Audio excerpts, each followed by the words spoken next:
Hello everyone, it's me, back for another video after AA, yes. And before you make any conclusions as to what this video is without even looking at the title, no, it's not going to be that stupid ice buck challenge that's going around. What? Why? I don't get it at all. It seems to be spreading like a plague, and now several people, you, have done it, and I just... What? I've been tagged to do it, but fuck it, I'm not doing it. It's just weird. I mean, you give to charity, but fuck charity. I mean, how by me being chucked with a bucket of ice, freezing cold water, then possibly getting ill because of it and getting a cold, then giving my money to charity, how in this scenario am I benefiting? There isn't. And I mean, yeah, you're giving it to charity, but I've never given to charity. Fuck charity, as I said before. You know, because that's the kind of cruel and heartless bastard I am. So yes, moving on anyway. Doctor Who! Yesterday, Doctor Who made its triumphant return to the TV screens with the new Doctor, Peter Capaldi, in the first episode, Deep Breath. So I'm going to just give my overall little thoughts about it. It's not a review, it's just going to be a kind of overview of the episode. Let's just start with, I loved it. I really, really did.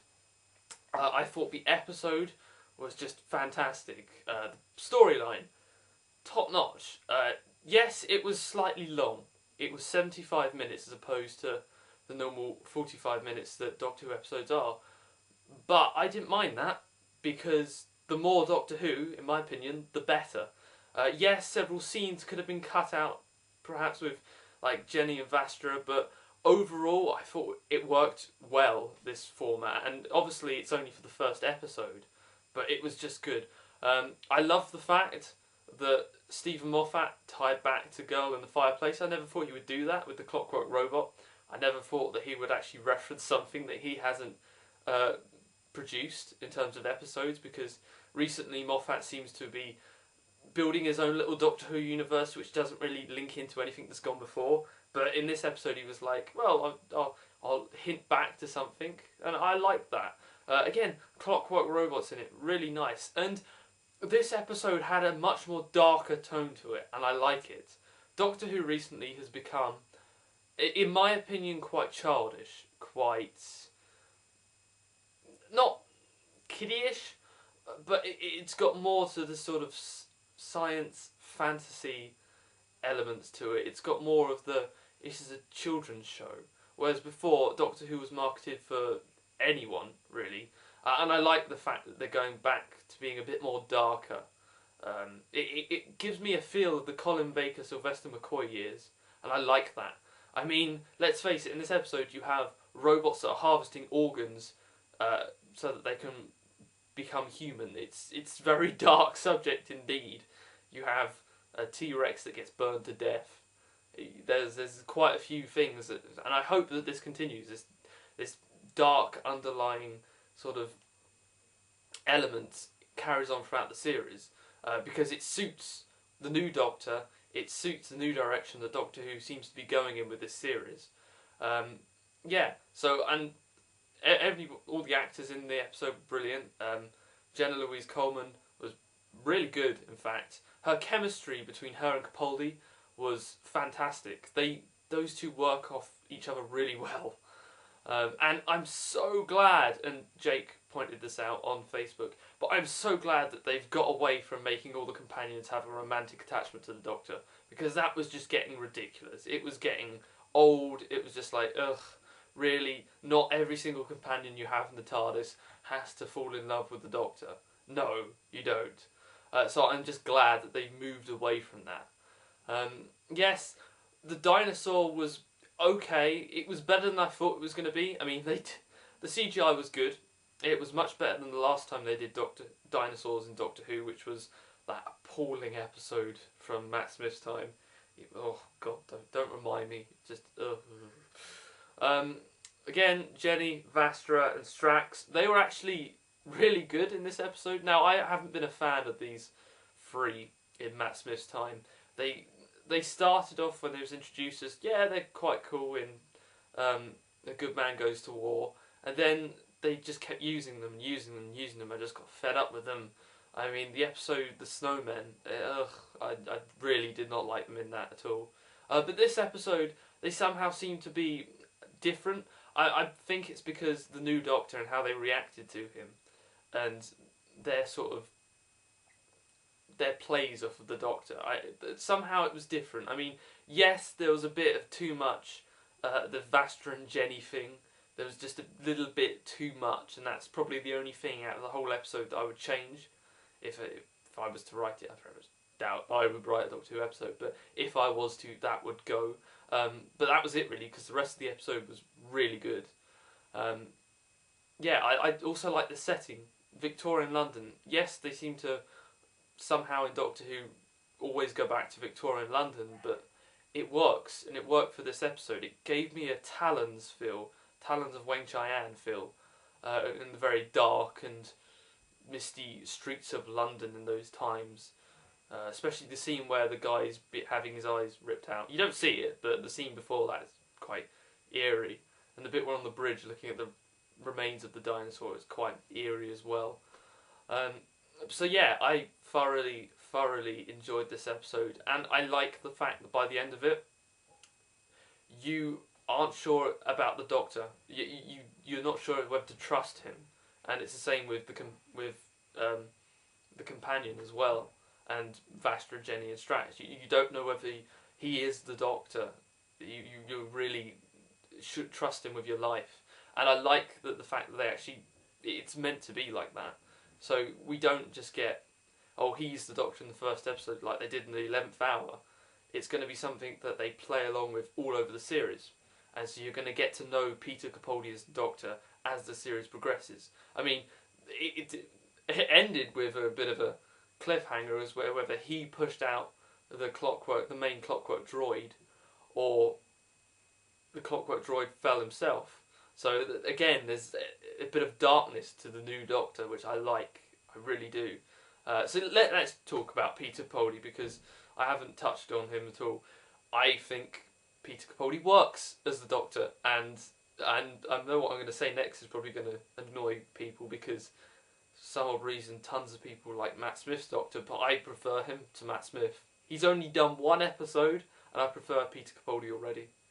He has that eccentricness and that sort of joyfulness and sort of bouncing aroundness of Matt Smith, but he also has, it's toned back, and he has this also much more mature feel to him that previous Doctors had, older Doctors had, and he doesn't like bounce into a situation and come out with some bizarre lines. He's very calm, very old, in a word, in a sense. I don't mean that, but he's. I just like how Peter Capaldi plays him, because Peter Capaldi is a great actor, and you can tell that he's enjoying this role so much. I mean, it's great. I really do like him, and I cannot wait to see him in the rest of the series. I liked Peter Capaldi the moment he was announced. I thought it was quite a good choice, and it was a strong episode for him to come onto. You compare it to other Doctors in their first episodes, it's up there. It's up there with some of the best. Better than Twin Dilemma anyway. That was bad. But yeah, I think he got off to a strong start. I have heard complaints, however, that people have said it's a bit strange an episode. Yeah, it was the beginning bit where he was still have his amnesia from regeneration was slightly strange, and he was coming out with all sorts of weird and crazy sentences. But then again, that's the kind of thing that happens. You look back to previous Doctors when they regenerate. Peter Davison, he had to go into an entire room for nearly the first story. Tom Baker from Robot, which again, kind of comparison. That was kind of like what I felt Peter Capaldi was like in this episode. The weirdness of regenerating and having that your mind has still got to adjust to the new face and new body. The little cameo from Matt Smith near the end of the episode was good. I don't think I was excited about it as everyone else was, but then again, that's because towards the end of Matt Smith's time, I got fed up with him as the Doctor. Not saying he's a bad Doctor at all. He's really good.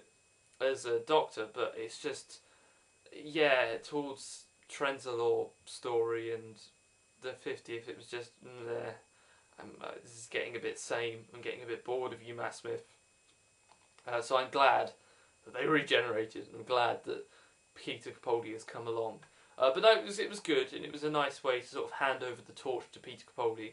And again, great acting on Jenna Louise Coleman's part, because this whole thing that she had in the episode of whether he is the Doctor to her or not, again, that was really, really well written. And I never thought I'd actually be saying that about something Stephen Moffat wrote, but hey, you know, this episode was full of surprises. And then, of course, let's talk about the ending, because Doctor Who is, in my opinion, is back. I mean, the past couple of series have been, yeah, it's okay, but it's not the Doctor Who that I remember.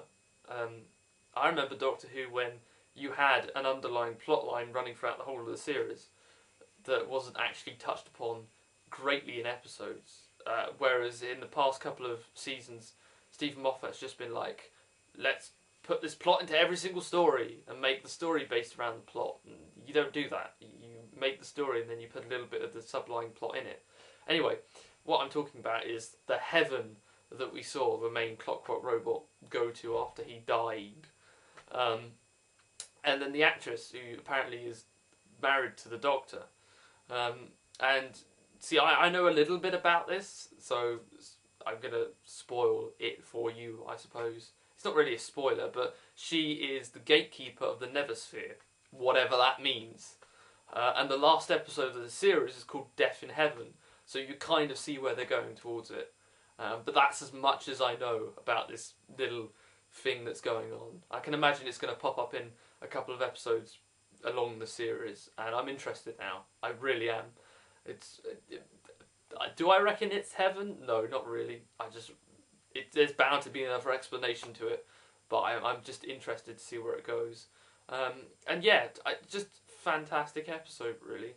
The CGI work for it was up to Doctor Who standard. Even the prosthetic work and the actual makeup for the Clockwork Robot, seeing half of his face as just the mechanics and the cogs turning. I loved it. And the eyeball, that was really well done. The eyeball connected to all of the metal parts, just brilliant. Really well done. So yes, I thoroughly enjoyed this episode. It was good. It had good story, good characters. It was well written, even though I still got to get used to saying that. And it hooked my interest, and it was a great way to start off Peter Capaldi's run.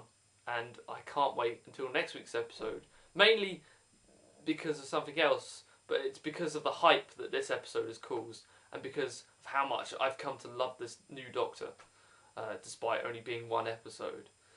Plus, next week is the return of my favourite enemy, Daleks. You know, Daleks next week. And, something is going to happen next week. Hint, hint, Daleks. Hint, hint, inside of a Dalek. Ooh. So yes, that's next week. I look forward to it. And yeah, this really brings my sort of overview of the episode to a close. Would I recommend it? Yeah, go and watch it. It's repeated, I think, today on BBC Three. Or just go and watch it on BBC iPlayer, because it is good. And yes, I cannot recommend it enough. Peter Capaldi is the Doctor. He is the Doctor. I was slightly worried at first when they announced him, but no, all my fears about him being the Doctor has subsided now because of this episode. So yes, thank you for watching this little overview type thing. I may do these every week now. I don't know. I may do one next week of the Dalek episode. I may do one the week after for the Robin Hood episode. Who knows? If people like this little thing of me just talking about the episode, then hell, I'll keep them up. But if not, then it will just be a one-off. So until next time, possibly, I will see you all soon. Enjoy your day, guys. Bye.